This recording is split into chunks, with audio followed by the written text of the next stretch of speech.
की त्यामध्ये नरेंद्र मोदी आणि अमित शहा हे टीकेचे धनी ठरणार आहेत किंवा त्या अनुषंगाने त्या अहो मला सांगा, तुम्ही आरोपाखाली कुठल्या गेलेला आहात? आर्थिक घोटाळ्याच्या आरोपाखाली गेले, तर त्याच्या संदर्भातलं एक्सप्लेनेशन तुम्ही त्या पुस्तकात का नाही लिहिलं? की समजा तुम्हाला असं वाटतंय की माझ्यावर खोटे आरोप झाले आणि मला जाणीवपूर्वक जेल, मग त्याच्याबद्दल लिहायला नको का त्या पुस्तकात?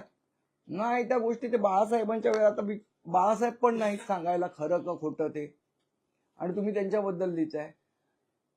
मला असं वाटतं हे म्हणजे काय, आता स्वर्गात बसून स्वप्न बघितली की नाही मला माहित नाही. त्यांनी पत्राचार आर्थिक गैरव्यवहार प्रकरण झाकण्याचा प्रयत्न आहे एकंदरीत त्या पुस्तकात. मला असं वाटतं त्याच्याबद्दलचं एक्सप्लेनेशन यायला पाहिजे होतं पुस्तकात, ते का नाहीये?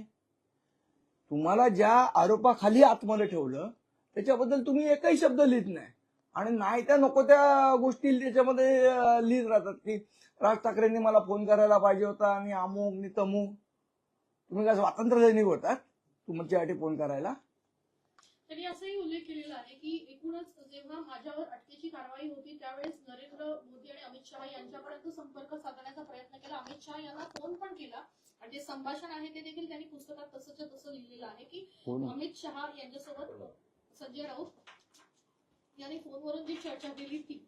मला वाटतं एकूणच या सगळ्या प्रकरणामध्ये कशा पद्धतीनं दबावाचं राजकारण होतंय हे सांगण्याचा प्रयत्न अमित शहा यांनी संजय राऊत यांनी केला असल्याचा दावा त्यांनी पुस्तकाच्या मार्फत केला. मी तर काय पुस्तक वाचलं नाहीये आणि ते विकत घेऊन वाचावं असं काय पुस्तक आहे असंही मला वाटत नाही. मग बघू आता तुमच्या माध्यमातूनच काय येतील तेव्हा बोलू त्याच्यावर.